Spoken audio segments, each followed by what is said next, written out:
Boa tarde, meus queridos irmãos. É uma alegria enorme estar aqui com vocês para podermos estudarmos o Evangelho segundo o Espiritismo.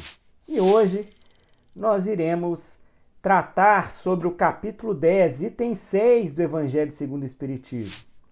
Mas antes, vamos nos concentrar para realizar a nossa oração.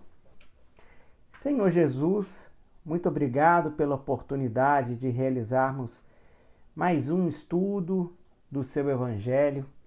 Pedimos, Senhor, que ampare a todas as pessoas que por algum motivo estão nos becos, nas ruas, nos manicômios, nos hospitais, nas prisões, que eles possam receber o conforto da paz e que eles possam entender que, na melhor maneira possível, todo sofrimento é passageiro.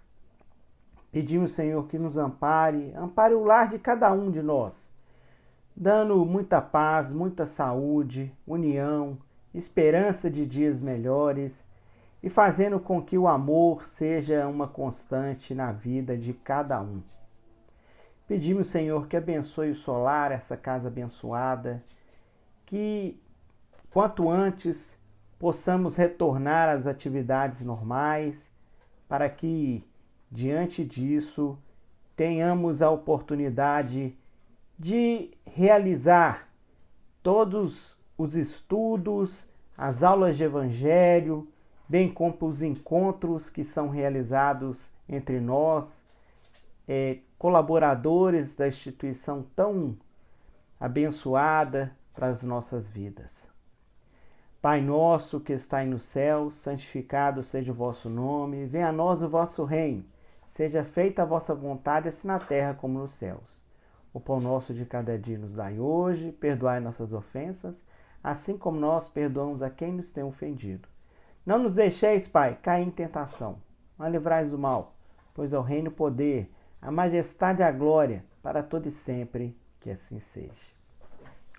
E aí, meus irmãos, iniciando nosso estudo, como eu tinha comentado antes, é o capítulo 10, item 6. O capítulo 10 tem o título Bem-aventurados os que são misericordiosos. E o item 6 vem do subtítulo Reconciliação com seus adversários. Eu vou fazer a leitura, conforme a gente sempre faz, para que todos possam situar sobre o tema. Na prática do perdão, como em geral na do bem, não há somente um efeito moral. Há também um efeito material. A morte, como sabemos, não nos livra dos inimigos. Os espíritos vingativos perseguem muitas vezes com seu ódio no além-túmulo aqueles contra os quais guardam rancor, donde decorre a falsidade do provérbio que diz: morto o animal, morto o veneno, quando aplicado ao homem. O espírito mau espera que o outro, a quem ele quer mal, esteja preso ao seu corpo e assim menos livre, para mais facilmente atormentar, ferir nos seus interesses ou nas suas mais caras afeições. Nesse fato reside a causa da maioria dos casos de obsessão, sobretudo dos que apresentam certa gravidade, quais os que subjugação e possessão. O obsidiado e o possesso são, pois, quase sempre vítimas de uma vingança cujo motivo se encontra em existências anterior e qual o que a sofre deu lugar pelo seu proceder.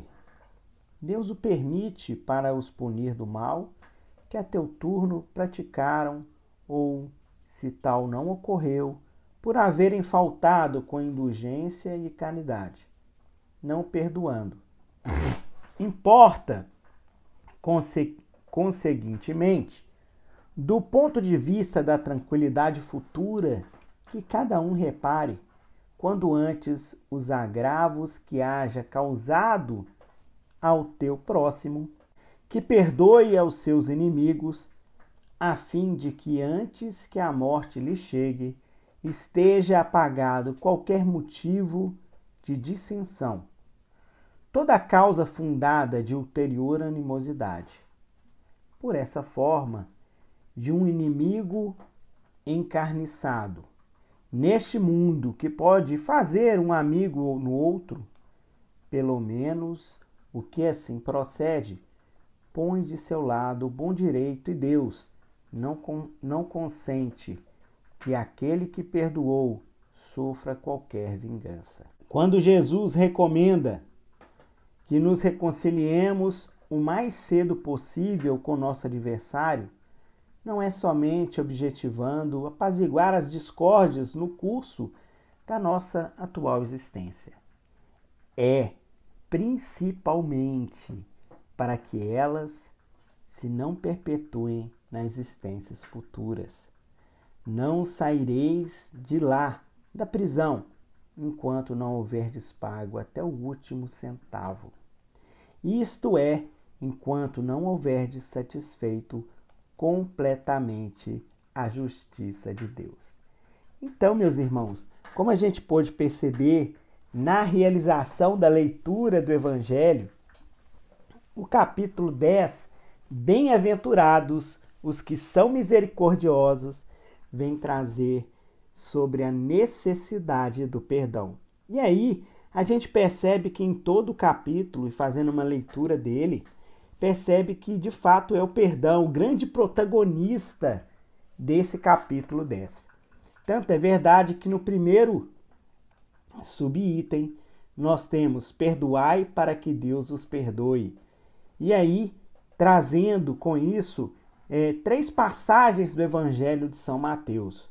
No item 4, no item 5, também uma passagem do Evangelho de São Mateus, e aí o subitem, reconciliação com os adversários. E no item 6, vem a explicação de Kardec, onde ele apresenta para todos nós uma visão sobre os motivos pelos quais precisamos, de fato, reconciliar com os nossos adversários. E ele inicia os seus ensinamentos, a sua narrativa, trazendo a seguinte frase no item 6. Na prática do perdão, como em geral na do bem, não há somente um efeito moral. Há também um efeito material. A morte, como sabemos, não nos livra dos nossos inimigos. E com essa frase a gente pode perceber aqui que de fato Kardec introduz e nos informa, nos apresenta que, olha, se você não resolver as suas pendências nessa encarnação, na oportunidade que você tem, e se você criar alguma discórdia, você gerar algum problema, ou se simplesmente você não perdoar aquele que te ofendeu, quando nós morrermos, falecermos, desencarnarmos, não será o fim de tudo. Todas essas pendências, elas continuarão. E por quê? Porque nós sabemos das vidas futuras. Nós sabemos que, na verdade, o que morre é a nossa carne. O nosso espírito é eterno.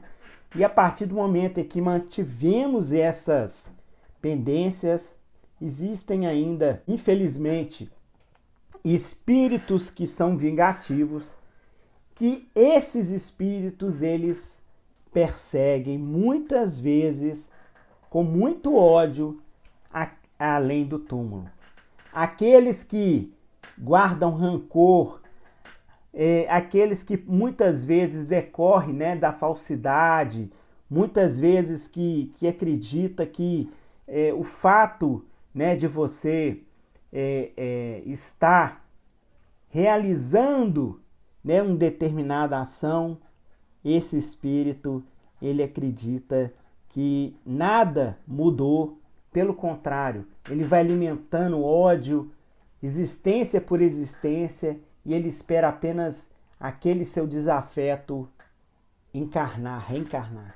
Porque ele sabe que através da reencarnação ele está ali preso, o espírito, né? O nosso perispírito, a nossa alma fica junto do nosso corpo e com isso facilita para aquele que porventura não quer o nosso bem, que é um desafeto do passado, ele possa iniciar a dita influenciação e fazendo com que, dependendo daquele irmão que está ali deixando-se influenciar, sabemos que muitas das vezes as consequências não são das melhores. Então, sabemos diante disso, e é uma reflexão para todos nós, como é importante procurarmos resolver as nossas desavenças. Desavenças essas que podem iniciar de uma forma simples, mas desencadear depois para momentos de dificuldade e momentos de infelicidade diante de muitos acontecimentos que poderão ocorrer, justamente porque não tivemos a tranquilidade, a sabedoria de procurar reparar nessa encarnação com amor aquilo que um dia fizemos há muito tempo atrás, ou até mesmo nessa, com dor e sofrimento. E Kardec continua falando que o obsidiado e o possesso são, pois, quase sempre vítimas de uma vingança, cujo motivo se encontra em existência anterior, e qual a que sofre deu lugar pelo seu proceder. E é verdade. Dentro dessa linha, dentro desse entendimento que nós temos de que, de fato, o que morre é nosso corpo e o que está vivo na sua eternidade é nosso espírito, e ao longo do tempo o espírito vai tendo inúmeras oportunidades de reencarnação. Dentro desse entendimento que nós espíritas temos, quando Kardec nos apresenta que esse obsediado, ele sofre a influência daqueles que há um tempo atrás provavelmente foi vítima de um comportamento que porventura cometemos contra ele. E até esse espírito compreender que o amor, que o perdão, que o entendimento é o melhor remédio diante das desavenças, muito se passou, muita situação ocorreu, e com isso várias questões mal resolvidas fizeram com que esse irmão que porventura influencia continue ainda guardando ódio, rancor no seu coração. E aí, com o intuito de, inclusive, esclarecer, Emmanuel, no livro O Consolador, responde a pergunta 337, onde a pergunta 337 é a seguinte: concilia-te depressa com seu adversário. Essa é a palavra do Evangelho, mas se o adversário não estiver de acordo com um bom desejo de fraternidade, como efetuar semelhante conciliação? E aí Emmanuel responde: cumpra cada qual o seu dever evangélico. Buscando o adversário para a reconciliação, precisa, olvidando a ofensa recebida. Perseverando a atitude rancorosa daquele seja a questão esquecida pela fraternidade sincera, porque o propósito de represália em si mesmo já constitui uma chaga viva para quantos o conservam no coração. Então, Emmanuel diante da pergunta, Emmanuel responde de forma muito clara: olha, mesmo que você insista em querer reconciliar com seu adversário, e ele não queira, por algum motivo, ou até por estar guardando alguma mágoa, por algum rancor, mesmo assim continue. Mesmo assim, dê o seu exemplo. Mesmo assim, faça por onde essa mágoa ela seja diluída. Procure através da força do seu exemplo, procure através, dos seus atos, procure através das suas atitudes, a fazer com que essa pendência ela seja diluída. E aí, meus irmãos, a gente percebe que depende de cada um de nós. Independente de qualquer situação que nós vivemos, essa questão do perdão depende, essa possibilidade da reconciliação com os nossos adversários é uma ação que cada um de nós precisa realizar e efetivar. Independente se aquele adversário ele não queira no primeiro momento, mas nada consegue sucumbir diante do amor. O amor é o sentimento maior, que por sua vez, a partir do momento em que procuramos realizá-lo na sua forma verdadeira, procuramos fazer com que esse amor ele seja transformador, e não só da nossa vida, mas de todos que estão à nossa volta, independente da situação que vivemos, esse amor vai fazer com que, de uma forma ou outra, aquele que guarda um certo rancor de algum ato que foi praticado por nós mesmos, de algum ato que foi praticado por cada um de nós, melhor dizendo, a gente percebe que vai ser natural essa transformação, essa reconciliação. Pode demorar um tempo, mas de forma gradativa ela pode ocorrer. E aí, diante disso, percebemos que de fato o nosso comportamento, as nossas atitudes fazem a diferença. E aí continua Kardec. Quando Jesus recomenda que nos reconciliemos o mais cedo possível com o nosso adversário, não é somente objetivando apaziguar as discórdias no curso da nossa atual existência. É principalmente para que ela se não perpetue nas existências futuras.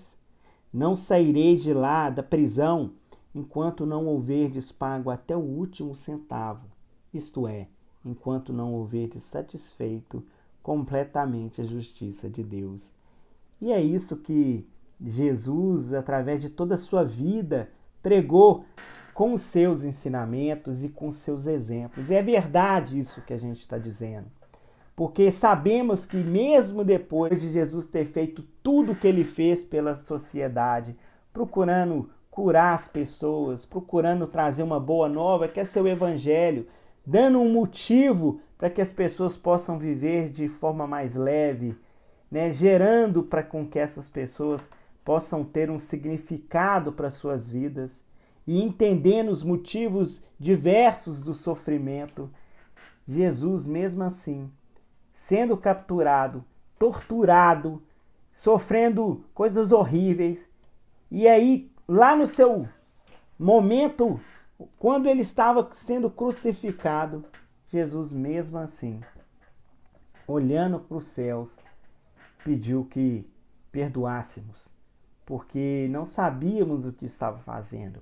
Esse é o exemplo maior da necessidade de procurarmos, diante das pequenininhas coisas da nossa vida, diante da nossa insignificância, perto de tudo que Jesus nos trouxe, nos mostrou e viveu como governador da terra.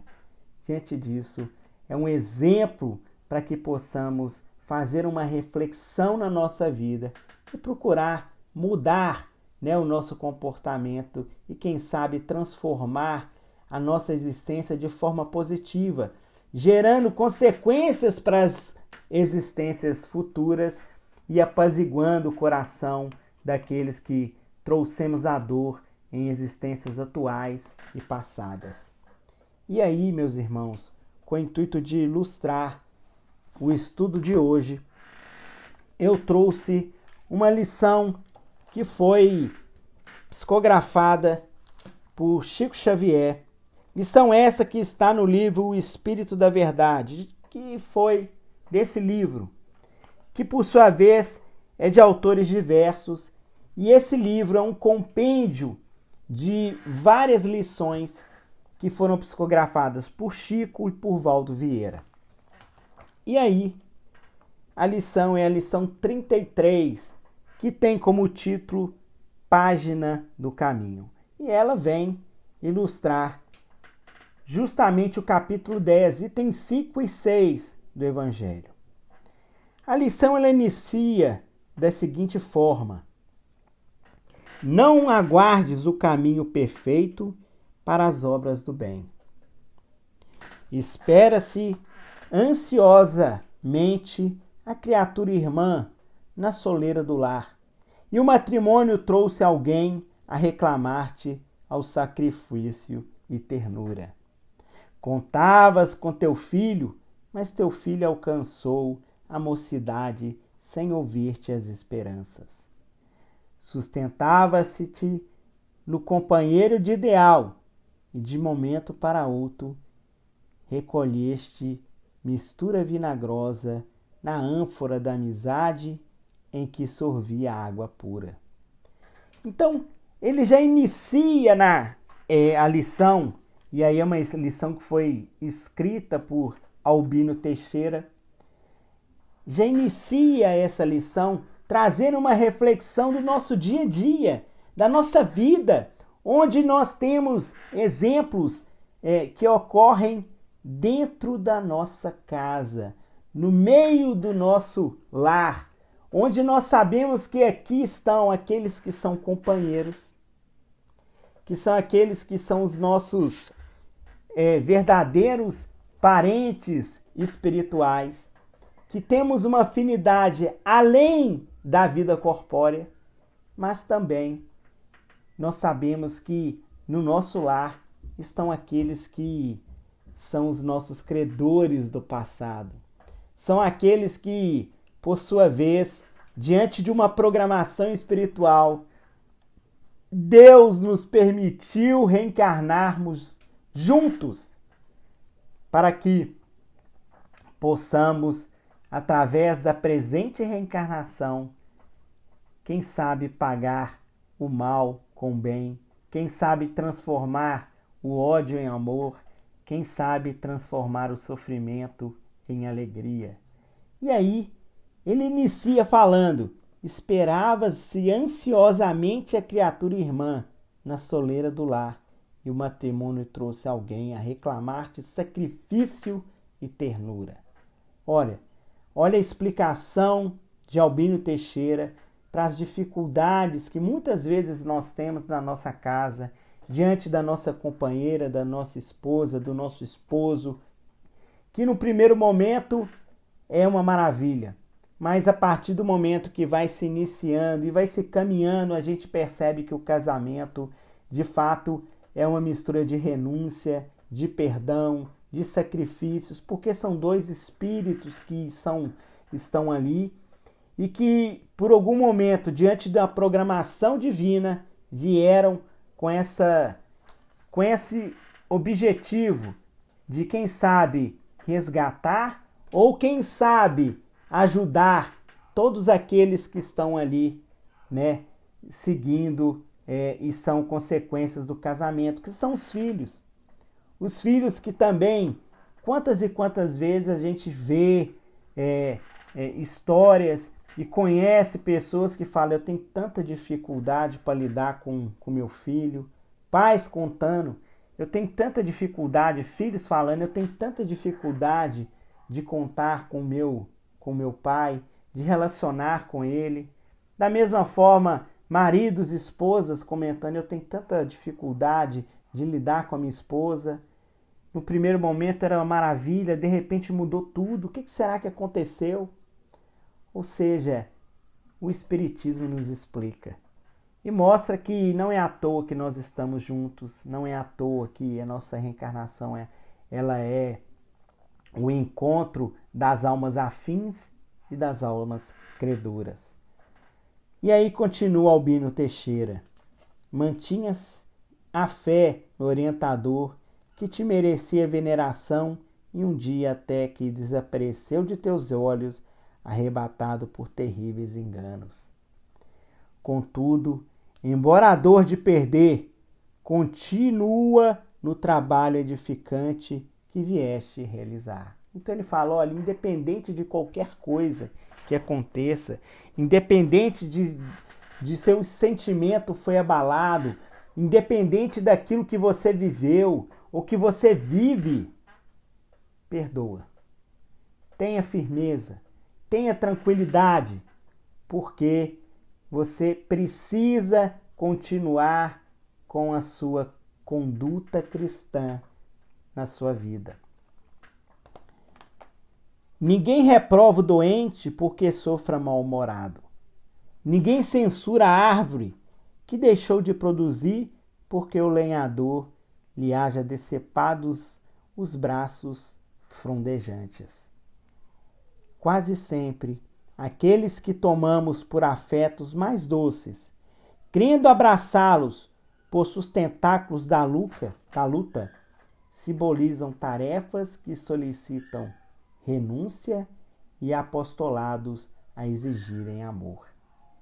Não importa o gelo da indiferença, nem o bramido da incompreensão, se buscamos servir. E aí, Albino Teixeira traz para todos nós que, olha, quem que vai reprovar aquele doente que sofre mal-humorado? Poxa, só o fato da pessoa estar doente, temos que ter paciência, temos que entender. Da mesma forma, quem que vai brigar com a árvore que foi decepada pelo lenhador? Porque ela não produz sombra, não produz frutos. Olha, não tem como a gente pensar dessa forma. E aí, Albino Teixeira complementa, quase sempre aqueles que tomamos por afetos mais doces, crendo abraçá-los por sustentáculo da luta, simbolizam tarefas que solicitam renúncia e apostolados a exigirem amor. E aí, continua, não importa o gelo da indiferença, nem o bramido da incompreensão, se buscamos servir. Vamos fazer a nossa parte, vamos dar o nosso exemplo. O coração mais belo que pulsou entre os homens respirava na multidão e seguia só. Possuía legiões de espíritos angélicos e aproveitou o concurso de amigos frágeis que o abandonaram na hora extrema. Ajudava a todos e chorou sem ninguém.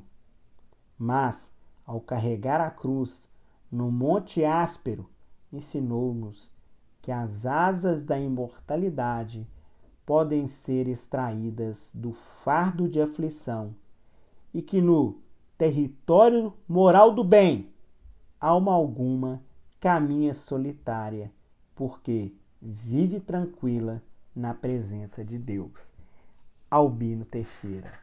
E aí, meus irmãos, de forma maravilhosa, Albino conclui a sua lição, falando de que, dando exemplo dele, de Jesus, mostrando para todos nós o nosso paradigma maior, que mesmo tudo aquilo, que aconteceu com o mestre, mesmo que ele tenha sofrido, mas ele sofreu por todos nós, para mostrar para todos nós que mesmo passando as dificuldades e procuramos segui-las, a nossa vida com tranquilidade, mesmo diante de tudo que as pessoas fazem e fizeram conosco, devemos perdoar, esquecer e saber que o mais importante ter a consciência tranquila do dever cumprido,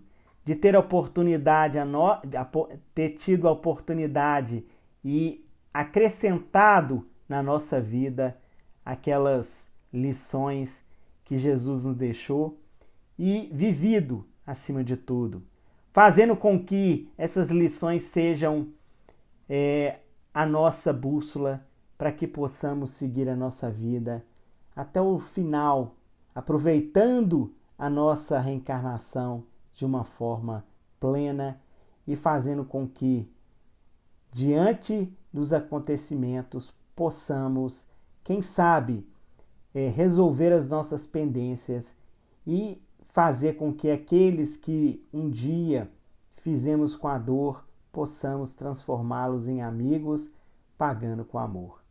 Então, meus irmãos, a lição de hoje, ela vem falando sobre a necessidade de reconciliarmos com os nossos adversários, adversários esses que podem estar no nosso lar, que podem estar no nosso convívio, que são aqueles que temos hoje a bênção, né, de procurar fazer diferente e temos a bênção de transformar a nossa vida e a vida deles, fazendo com que eles possam, quem sabe, tornar os nossos amigos e assim diluir as nossas diferenças.